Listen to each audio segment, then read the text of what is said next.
Jeremy TV.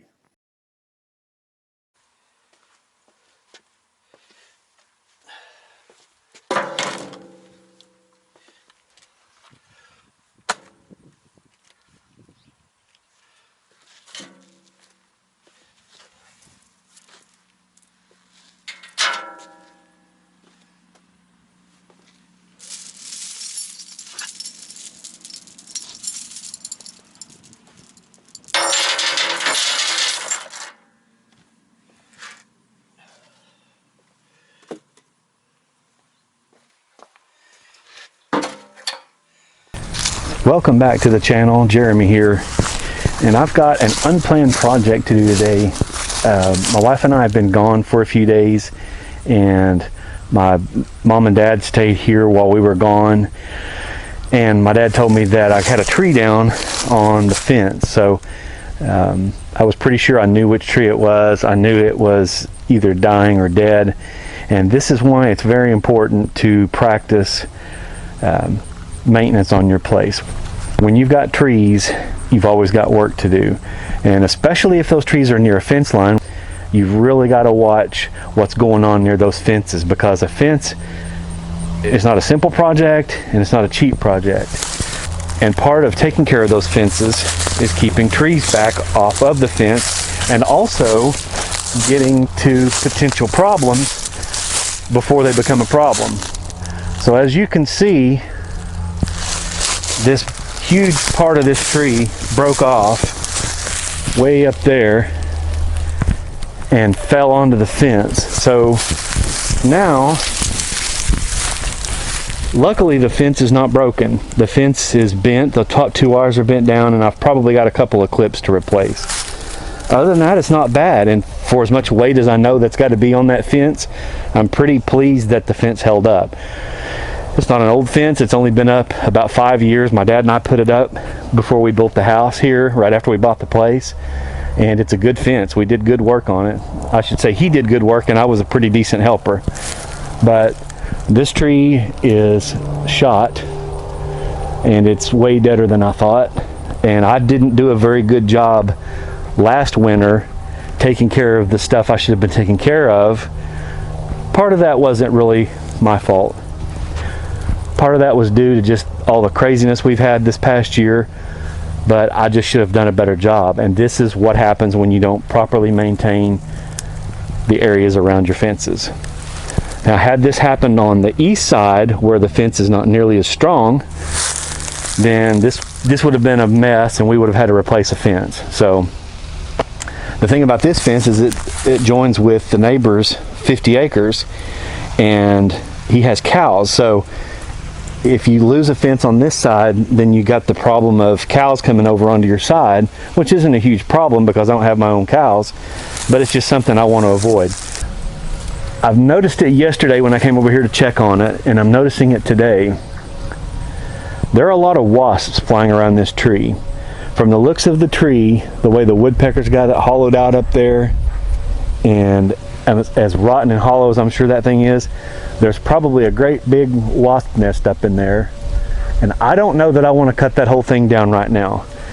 I sure don't want to get into a situation where I cut into the tree, unleash 1,000 angry wasps, and end up getting worn out before I can get away from them. So I had planned on coming over here and just getting rid of the whole tree and taking it to the pile. I don't think I'm going to do that today. I think I'm going to wait until it's colder. It's actually about 70 degrees out here today because our weather can't pick a damn season. Last week was winter, just about cold enough to snow, miserable rain, and 45-mile-an-hour winds, which this is the result of those winds. Today, kind of light winds, probably 10 to 12 miles an hour, and sunshine wall to wall, gorgeous. It's the kind of spring day you would hope for, but when you're getting close to winter, really not the kind of day you want. So I really need winter to be here. I need it to be cold so the wasps are more dormant and aren't as active, and I can get this tree cut down without getting my butt worn out by wasps. Okay, so this tree is another victim of that 45-mile-an-hour wind mess that we had blow through here last week. And it looks like it was in pretty rough shape too, pretty dead. It's mostly rotten, but it fell over in those winds and crashed over here. So I'm gonna have to move that to the pile as well.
Well, I've got everything off the fence and it stretched the fool out of it, and it really pisses me off because I do a pretty fair job of trying to take care of my stuff, and that was a good tight fence, and now it's stretched for at least 1, 2, 3 T-posts in that direction and 1, 2, 3 T-posts in that direction.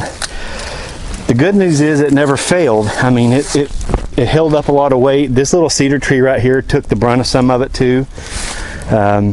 So it wasn't all resting on the fence, but golly, it didn't actually break any of the clips loose, but it pulled them down. I'm going to have to undo those clips and move those 2 wires up back to where they belong, and I don't have the tools to do that right here. It's a little frustrating, but it's just part of owning property, and it just reiterates the fact that you should really do a good job and thorough job of taking care of keeping trees and stuff back from your fences, because this is the kind of stuff that can happen. And that tree's very clearly dead. I mean, of course it's easy to see now, but I knew it was before and should have taken steps to protect things, and I didn't. I can partially cop out to the really crappy year that we've had, but you know, I've had time to come take care of it, and I should have. Anyway, everything's off the fence now. There's no way. And actually, man, that T-post is pretty loose, and this one is a little bit. I'm not going to do anything about it because the rest of them are fine. I'm just going to get those wires pulled back up. I know they make a tool that tightens the fence on barbed wire, and what it actually does is it just goes on the wire, and then you close it and it crimps the wire, kind of twists it so it pulls it tight. It's crimping it to pull it back tight again, and I may get one of those. It's not a huge deal. The thing is, the cows aren't going to be right up against it because this tree's here, but and I mean, it's not like it's not sturdy. That post, I don't know, man, that post is pretty janky. It's just frustrating because it's such a nice fence, and I've done pretty good to take care of it so far. But anyway, that's just a cautionary tale for you. Take care of your fence lines. If you got trees, you got to walk it every year. Do a thorough job of making sure you're keeping stuff back that not only is close, but is potentially close. So I'm going to call that part good. I've got it off the fence. Now what I need to do is empty my bucket, take the tractor over there and push the brush that's on the ground over there up into a neater pile, and then I'll call this project a day.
So I got done all that I'm going to get done today. I'm not going to risk messing with those wasps. I'm just going to leave it until it's colder and they're really inactive, and then just cut it down and hope I don't get stung.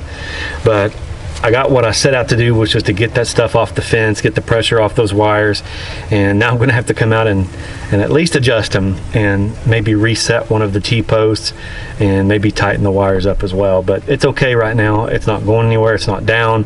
It's standing. It's keeping cows out, which is what it was meant to do, so it's fine for now. But I am going to do some more tweaking to it, and definitely this winter make a better effort at getting stuff back away from the fences. So hope you enjoyed what you saw today. If you did, give it a thumbs up for me. If you like the stuff you see here, please subscribe to the channel. And if you have any questions, comments, or just want to check in where you're watching from, drop those in the comment section right down below. Thanks for being here, and I hope to see you again soon.